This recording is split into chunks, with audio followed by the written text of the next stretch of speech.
So, very nice weather. Ang ganda po ng panahon ngayon. 20 grad. So,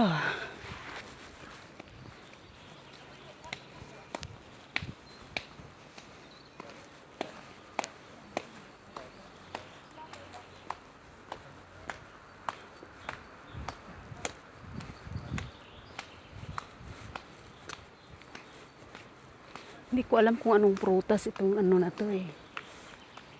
Kasi, ang alam ko krehel yata ito. Hindi ko sure kung anong prutas ito. May mga bulaklak na pero yan nagpapalit na siya ng dahon. Una muna bulaklak tapos dahon. First the flowers and then the leaves. So, this is the fruit tree.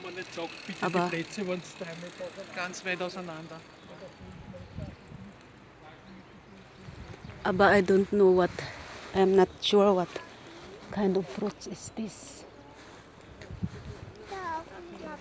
Yeah.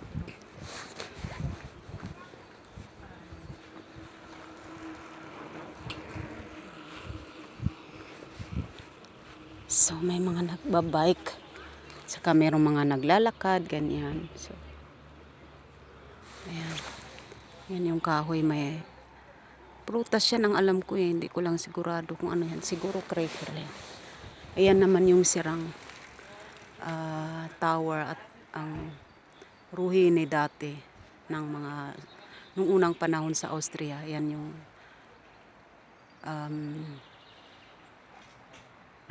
bahay ng mga mayayaman ng unang panahon. Nang may mga kaya. So, hindi na nila renovate kasi nga ang mahal.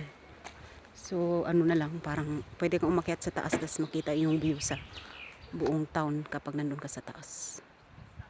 So, ayan po, lagi po namin dinadaanan yan. At that is the walking area and biking area, hiking area also, area place. So, a biking place. The people walk here. They take their walk here every day. So, at over there is the wild garlic. Kumakalat lang yung mga wild garlic.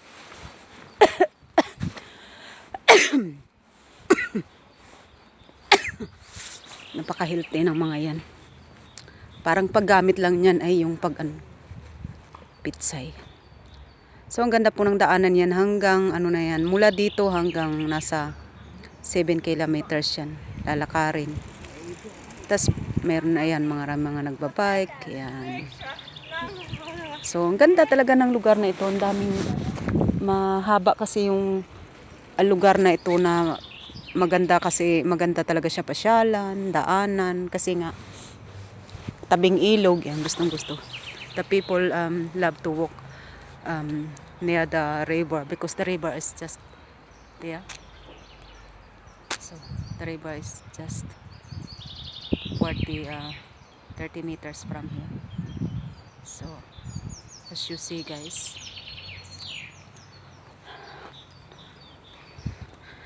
so really nice place. So you can enjoy really walking here. If my friend she is little bit far from here. She is from here is 4 kilometers from here. So sometimes I don't like to walk. So I cannot force here. So sometimes I walk alone. And mostly if after my work time. So after my duty, I love little bit walking. Cute ng bata.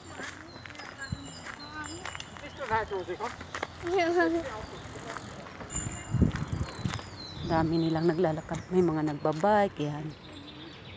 So, yan. Dami. Mga bata. The whole family. So, ito yan naman po ang mga building, ang mga apartment ng mga tao. So maganda talaga dito, tahimik siya. Kasi pag na doon sa kabila banda, malapit sa kalsada.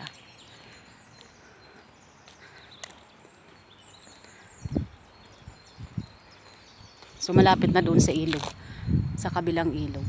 So ipapakita ko ulit yung kabilang side naman ng ilog.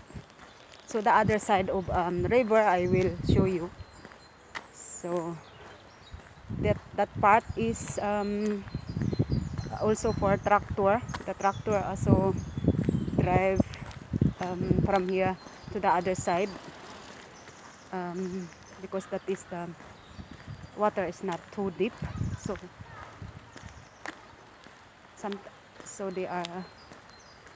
the tractor can drive from here to the other side.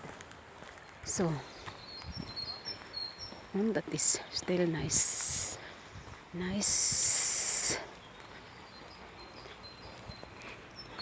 area.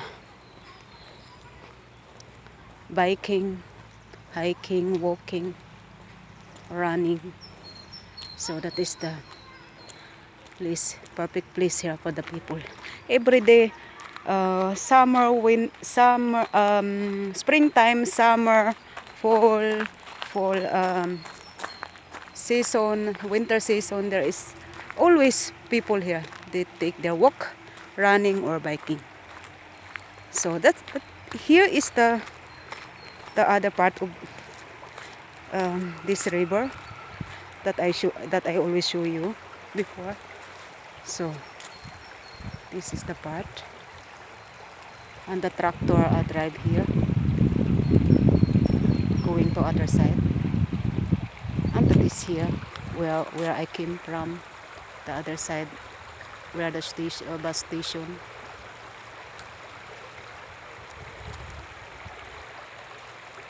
So that here is also relaxing. Sometimes I'm here with my son, he loves just playing here, just throwing the stone and just playing with the water. Very soon the leaves are completely green, and you will see, guys, will nicer if the leaves are completely grown. So really nice here.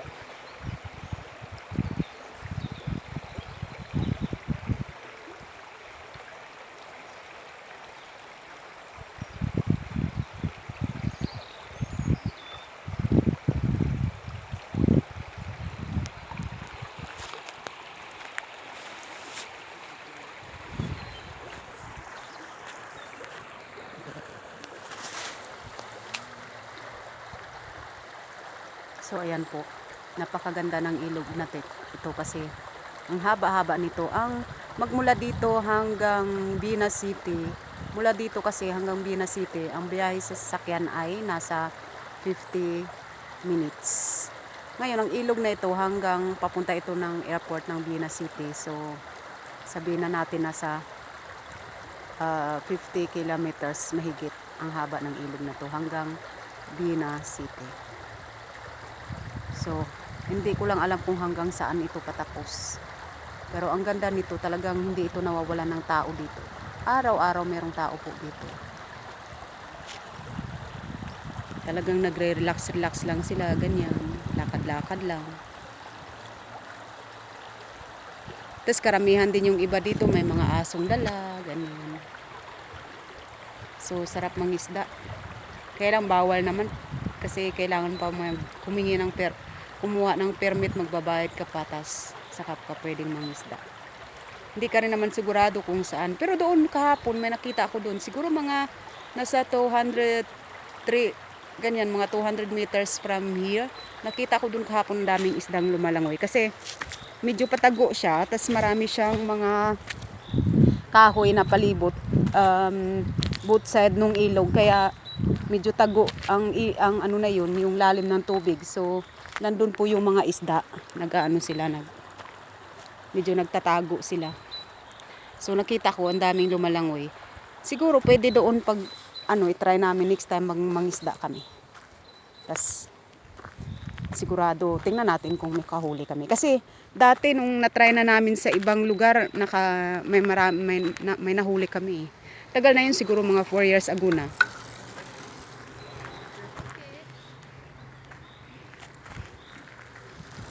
So,